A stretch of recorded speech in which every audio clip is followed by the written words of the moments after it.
Assalamualaikum warahmatullahi wabarakatuh.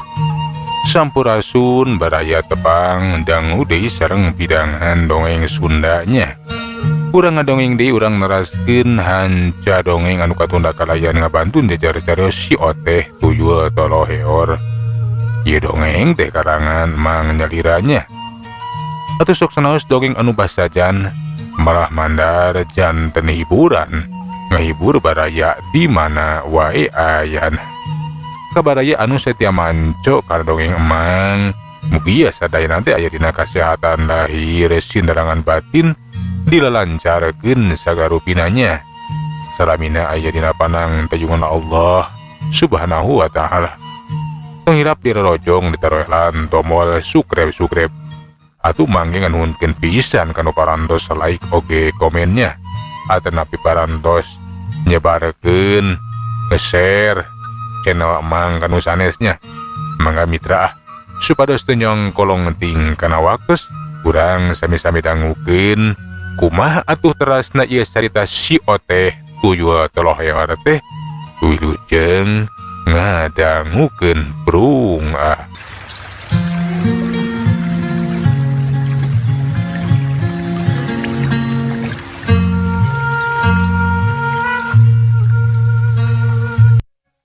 Mitra kaum dangu ayeuna mah urang caturkeun poe isukan.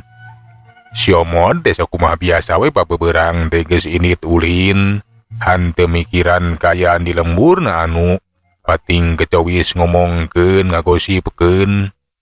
Kiwari mah geus aya di sisi lembur.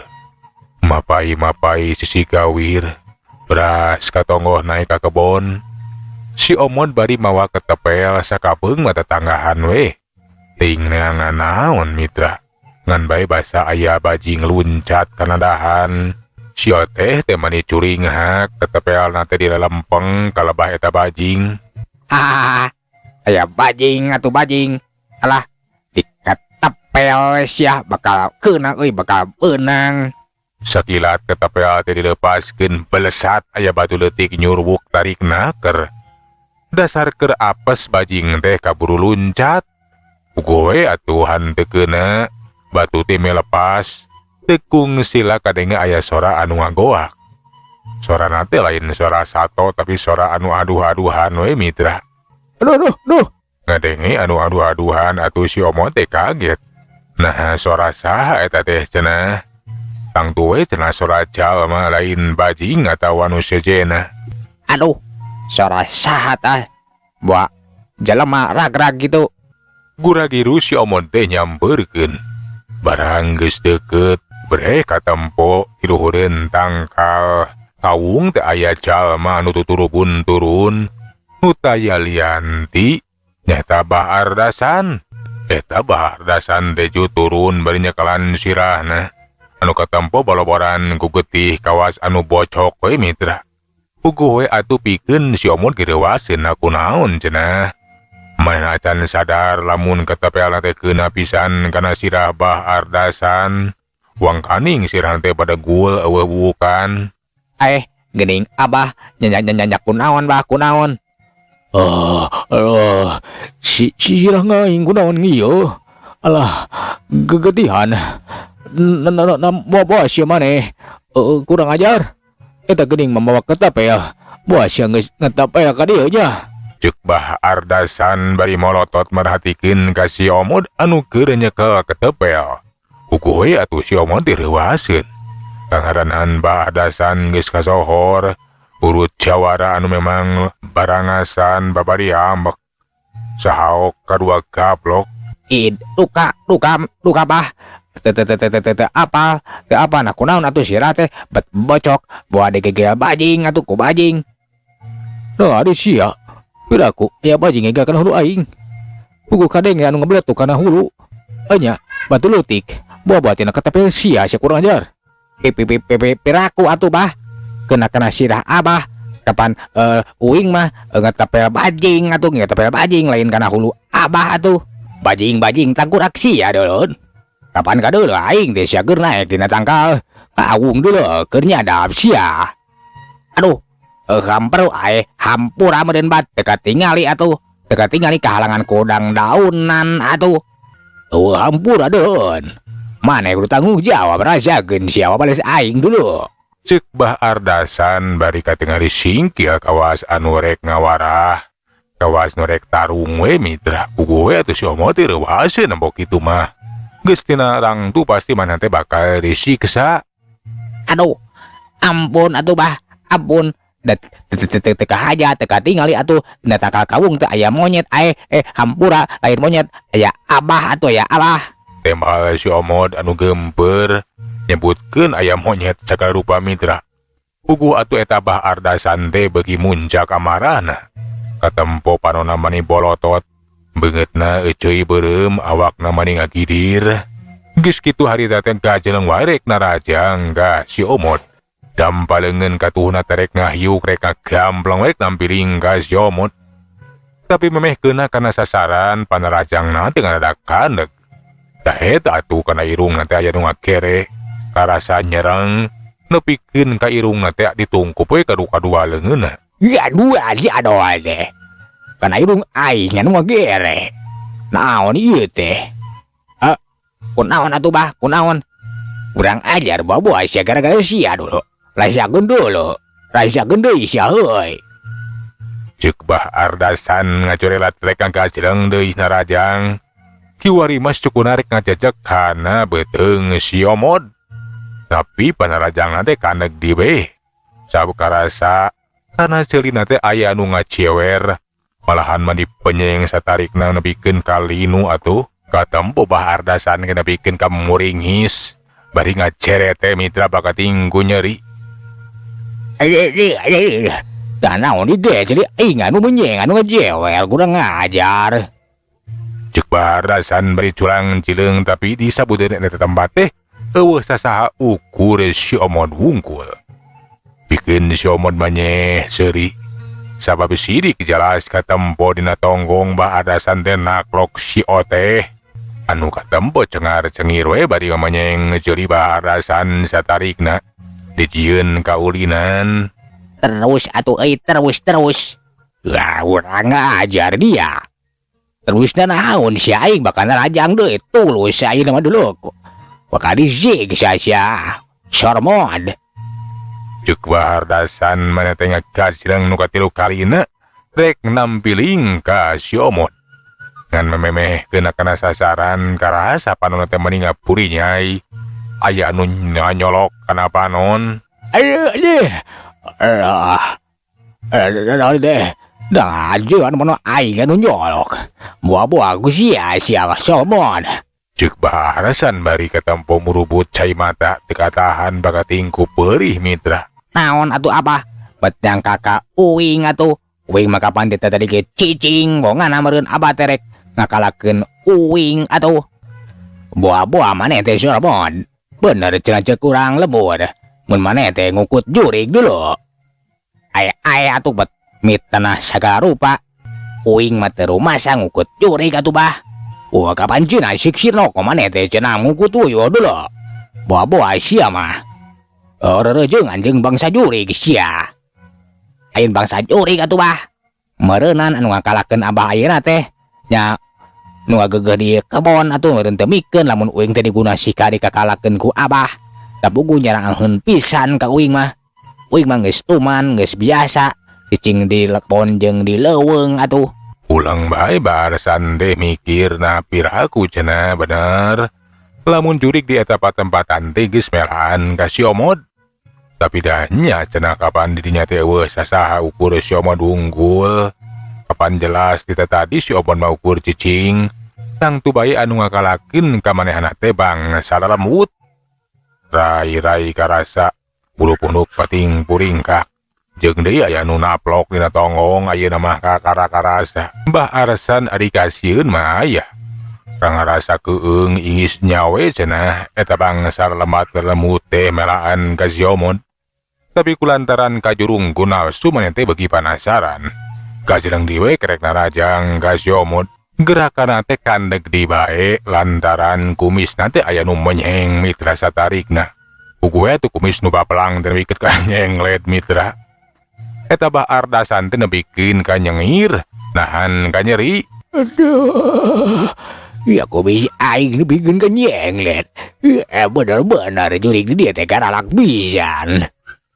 Cik eta Ardasan ayeuna mah soak mitra. Gancang wae gura-giru manehna teh kabur ngejat ninggalkeun eta patempatan. Lumpat sakelumpat lambet. Kucurna bikeun ka ampul-ampulan, sok sanajan kacaturikeun kapan eta Ardasan teh jawara anu memang kasohor gagah, tapi ayeuna mah geuningan teu walakaya, malahan mah kawas anu soak we mitra. Sedengkeun ari si Omod mah manehna teh kawas anu manggih ka bunga we katempo engklak-engklakan bari surak. Horesah atuh horeseh euy. Ha, karasa sia. Bongan arek kakalageun ka dewek atuh. Oteh, beunggeus euy antepkeun sina kabur euy. Cik si Omod ngageroan ka si Oteh atuh tirilik si Oteh teh nyambeurkeun. Geus diwarah ku uing. Eta jelema teh najan jangkung gede bari jeung kumisna baplang. Geuningan soak. Kawasieun ku pamajikan. Atuh alus euy. Untung kaburu aya maneh sia. Lamun eueuh maneh mah meureun dewek teh bakal disiksa tah. Usi jawara dugul teh si Ardasan anu galak euy. Nya untung we uing teh hayang ka dieu. Tadi teh kapan uing mah resep we keur neangan jangkrik jeung kasir. Nya nyolokan liang. Tapi basa ngadenge sora maneh anu leumpang ngajauhan. Nya ku uing teh di panasaran di teang. Teteh lah geuning aya nu badagul keur nyarekan bari arek nyiksa. Nya ku uing teh di reuyan we. Malahan uing teresep daripada nyolokan liang jangkrik jeung kasir. Mending ge nyolokan liang irung eta si badagul. Asa nyolokan liang irungna si dangdang tole uing mah. Atuh alus euy. Tah kitu. Lamun ngaranna sobat anu satia jeung satuhu teh euy. Bera satia kadunungan euy maneh teh. Kapanan uing teh geus janji ka maneh atuh euy Omod.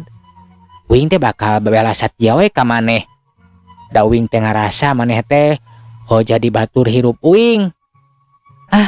Pokona mah uing teh bakal nulungan naon wae kasusah maneh ku uing bakal ditulungan. Tah kitu. Atuh alus euy, alus sip pokona mah sip.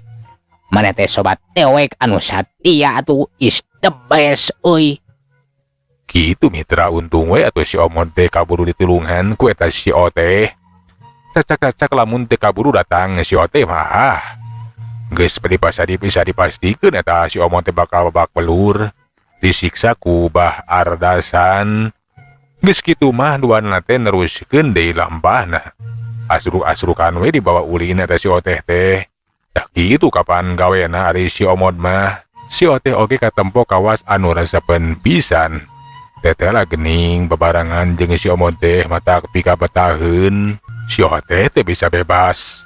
Teu kakungkung jeung teu kakurung ku aturan. Manehna kawas budak we boga kaulinan. Katempo eta si Oteh teh aceleng-acelengan sakapeung maluncatan dina tangkal kai ngudag-udag bajing jeung moromanu. Ngan edas si Oteh mah garegeteun. Eta bajing teh lamun geus beunang langsung dipariuskeun we. Manuk ge sarua.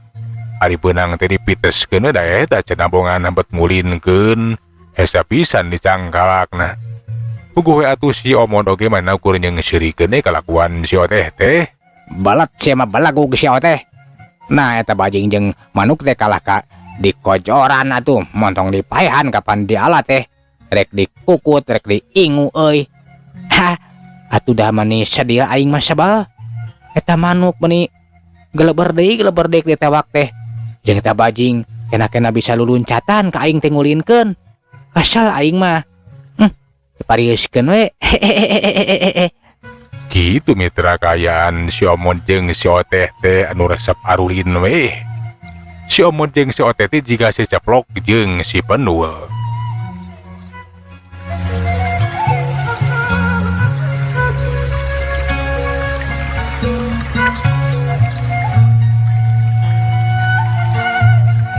Si Oteh jeung si Omod gak kara marulang Kira-kira wanci geus maju ka sareupna. Basa duadana teh keur jongjon leumpang we. Teu kanyahoan, di kajauhan teh aya sapasang panon anu merhatikeun ka si Omod. Eta sapasang panon teh tetelas salaki Nabi Enok. Jelas kasaksian eta si Omod teh babarengan jeung hiji makhluk anu katingali kawas budak. Sirana dugul, bari jeung dicawat wunggul. Geus moal salah cenah bener. Eta si Omod teh tetela geuning cenah ngukut tuyul. Kapanggih mah. Tetela eta si Omod teh bener paingan cek pamajikan aing.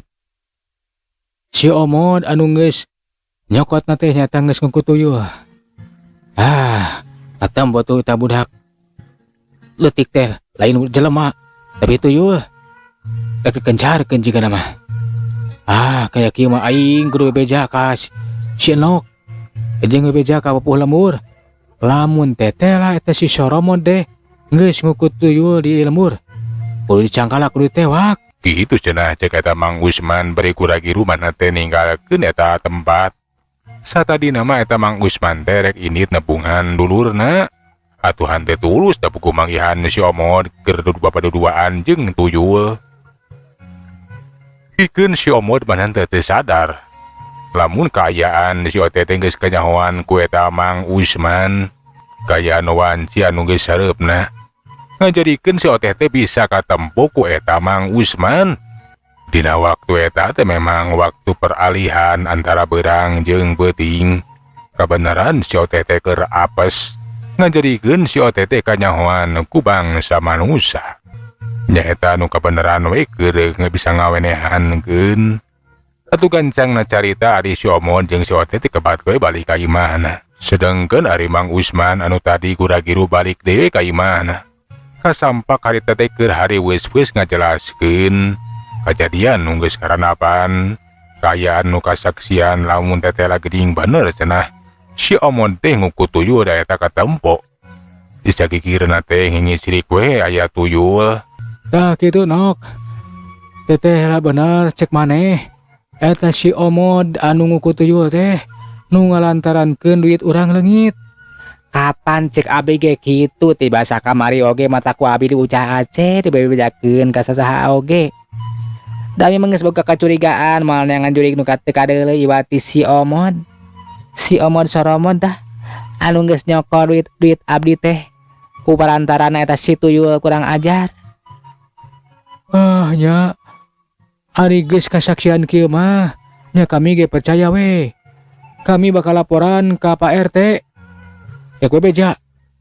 Ngara eta si Omod teh dipenta pertanggungjawabanna kudu ngagantian duit. Jeung ulah arek neruskeun pagawena anu ngukut tuyul.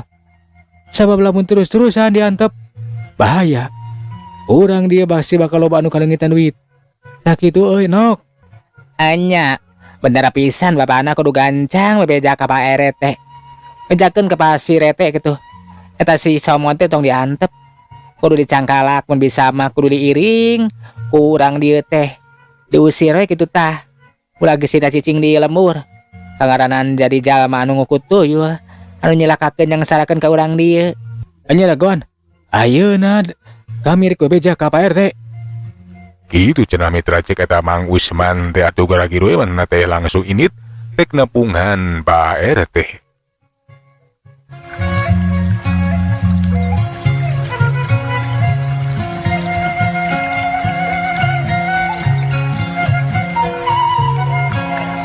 Kacaturkeun di jalanan harita Mang Usman teh geus aya di mana Pak RT. Malahan mah geus ngabejakeun kajadian nu karanapan oge kaayaan anu memang kasaksian tadi. Tah kitu Pak RT. Pokona mah ayeuna mah geus yakin pisan sabab katingali ku panon sorangan. Eta si Omod teh mamawa tuyul. Nya benar. Leungit duit teh atan tuyulna si Omod. Ke. Nah bener eta teh Mang Usman kadeh. Urang teh ulah waka gagabah. Ulah waka nuduh atawa gaduh sangkaan goreng. Sok sanajan nya. Kuring ngadenge lamun urang dieu teh nya loba anu pating kecewis cenah masih omon teh nguku tuyul. Tapi ari keur kuring pribadi mah acan percaya jeung ditemenangkeun kitu teh. Sabab can aya bukti can aya saksi. Tah, nya bisa jadi kamari mah kitu ayeuna mah geus aya saksi. Pokona mah kuring sorangan nu nyaksianana eta si omon teh mamawa tuyul. Ari buktina kapan duit warung leungit salembar uang karing panggedena ku eta tuyul. Lamun enya kitu, tapi lebah dieu kuring oge moal bisa ngalakukeun tindakan ganggu gagabah. Gagabah kumaha? Nya kudu gesagancangna atuh eta si omon teh dicangkalak. Malah diusir ti lembur teh. Sabab bakal ngarugikeun urang dieu. Tangaranan nguku tuyul pasti bakal loba nu kalengitan duit. Nya keke heula ye. Gampang urusan eta mah. Sok sanajan jelas. Geus kasaksian si omon teh mamawa tuyul. Sanajan ukur saksina teh amang wungkul. Jeung di nu jadi korban teh amang sorangan. Nyata duit warung leungit. Urang ge ulah gagabah. Sabab perkara ieu teh perkara anu memang aya urusan jeung urusan hal gaib. Gaib kumaha kapan jelas kesaksian. Tadi si omon teh mamawa tuyul. Nya bisa jadi tadi teh ukur kawenehan wungkul. Tapi kan hese pikeun ngabuktikeunana lamun eta si omon teh bogaeun tuyul. Bisa jadi eta si omon keur leumpang terus tuyul nuturkeun kapan can pasti. Cek Pak RT manehna mah henteu gagabah. Atuh hata hulang we. Mang Wisman teh ngahulang bener oge cenah can bisa dipastikeun. Lamun eta si omon teh anu boga dosana anu geus nguku tuyul bisa jadi parang we. Si omon teh dituturkeun ku eta tuyul. Sok sanajan kapan si omon ge kungsi datang ka warungna terus kawiri datang ka warungna duitna jadi leungit. Tapi lebah dia teh bisa dibuktikeun secara pasti jeung nyata. Lamun si omon anu nguku tuyulna butuh saksi leuwih ti hiji. Ulang bae Mang Usman ge ngahulang melemikiran bisa jadi cenah can pasti. Lamun si omon anu geus boga dosana anu geus nguku tuyul. Kumaha atuh geus kieu RT? Pokona mah ai ceuk kuring mah. Pokona eta si omon teh kudu ditewak dicangkalak. Teu bisa kitu wae. Lamun urang langsung nyangkalak jang omon, pasti bakal ngabahayakeun. Kumaha lamun eta teh kasebutna pitenah? Can aya saksi can aya bukti nu pasti. Terkecuali lamun saksi leuwih ti hiji jeung deui mun bisa mah aya jalma nu bisa nyangkalak eta tuyulna. Tah kitu deuh. Hanjakal atuh. Ya mudah-mudahan we atulah. Lian ti kuring aya jalma sejen anu bisa nyaksian. Nya lamun teh si omon teh boga tuyul. Lamun geus karuan kitu mah urang corak ka imahna. Urang cangkalak. Kumaha kitu mah Pak RT? Atuh eta Mang Wisman teh saheulanan mamana teh mundur heula we ceun sugan cenah aya batur nu nyaksian ngarah kuat. Pikeun eta ngadakwa si omod. Sedengkeun ari Pak RT Uday sanggeus nampa laporan ti eta Mang Wisman. Manehna teh jadi mikiran kaayaan si omod. Tapi raku kitu jang omod anu geus nguku tuyul teh. Nyambat ku aya bae jeung urang dieu teh kawas anu geus nyangka we lamun si omod teh nguku tuyulna. Ari kitu mah nya da eta binok anu sangeunahna we manehna teh geus nyebarkeun fitnah. Jadi pating kecewis, kawas curig cewis, lila-lila jadi ngagedean. Nya karunya oge bisinya lain ya. Aing kudu ngadatangan si omod. Oge maper ka warga-warga sejena. Ulah nepikeun ka aya kajadian anu teu diharap. Itu cenah ceuk Pak RT manehna teh rek ngajakeun datang ka imahna si omod. Rek ngabejakeun kaayaan di lembur. Atuh warga lembur teh loba anu nyangka lamun si omod teh nyungku tuyul. Malahan mamahna geus nampa laporan di Mang Usman. Geus nempo eta si omod teh babarengan jeung tuyul. Pak RT Uday teh kiwari geus aya di imahna si omod. Pikeun si omod bimae ge reuaseun ari makadatangan eta RT Uday teh. Nah aya naon ieu teh atuh Pak RT? Terus terang ari keur abdi mah mani rareuwas. Inggis aya kajadian anu teu dipiharep atawa hal penting anu aya hubungan jeung pun anak. Geuning geus apal, Bi. Nya ari kangaranan kolot masuk seukeut. Puguh ke bener. Datang kadi teh aya hubungan jeung si Omod. Nah, naon atuh hubungan sareng abi Pak RT? Mangga gara dugikeun. Nya kapan pasti geus nyaho lah. Urang dieu teh loba nu nyangka lamun ujang teh nguku tuyul. Da eta atuh binok anu sakitu. Koar-koar ka urang dieu nyawarkeun pitenah. Ukituna ujang sing sabar. Imae oge sarua. Kudu sabar we. Dari teu salah mah urang teh ulah sieun. Nya asaku araraneh teuing. Asaku kabina-bina teuing jang RT. Kena-kena abdi jalma sangsara balangsak. Tepikeun kanu jadi anak disangka nguku tuyul sagala rupa. Nya sing sabar. Pugu ngahajar datang ka dieu ge. Bakat tingkunya ieu teh ka bibi oge si Omod. Bisi aya kajadian teu dipiharep jadi ulah saruana. Jeung deui keke-keke kuring derek nanyakeun we langsung ka jenisna. Nah bener ujang teh rumasa ngukut tuyul. Henteu atuh. Teu rumasa kekat kukut ari ngukut entog, ngukut hayam, ngukut bajing, sok kadang-kadang osok dikukut tapi ari ngukut tuyul mah henteu atuh. Tah ari kitu mah geus ngadenge jelas. Dijang ngomongna sorangan. Bapak teh jadi nyaho ngan kieu ye teh ye. Kapan jelas cek beja eta tibi no. Lamun ujang teh cenah kungsi balanja ka warungna, kabeh ujang balanja. Terus duitna jadi leungit. Tah tadi teh aya datang ka imah. Eta salakina Mang Usman cenah mah. Nempo ujang teh ke leumpang di jalan gede. Barengan jeung tuyul. Tah kitu Gebeg atuh si Omod teh ngagebeg reuwas. Boa-boa cenah basa manehna ke leumpang. Si Oteh teh bisa katempo ku eta Mang Usman. Kitu atuh kukukukutan teh. Sapiraku atuh da mah teu gaduh tuyul atuh teu gaduh. Nyari teu rumah sama teu nanaon jang. Ulah sieun keun bapak ge mah cicingeun bakal melaan. Lamun aya kitu kutu kieu ka aya kulawarga Bimae mah nyata khususna ka ujang. Bapak ge pasti bakal melaan. Nuhun we ari kitu mah. Nya abdi teh regreg. Ngan kadewe. Nya jang RT teh kudu bisa. Ngajaga pun anak tina gangguan urang dieu. Bisi-bisi fitnah teh beuki gede. Kumaha lamun ngakalakeun ka pun anak. Nya ulah salampang ulah hariwang. Nu penting mah jang omonna teu boga dosa. Nya tuh ari geus kitu mah. Kuring gede pamit wae Bi. Nya nuhun pisan kana perhatosanana.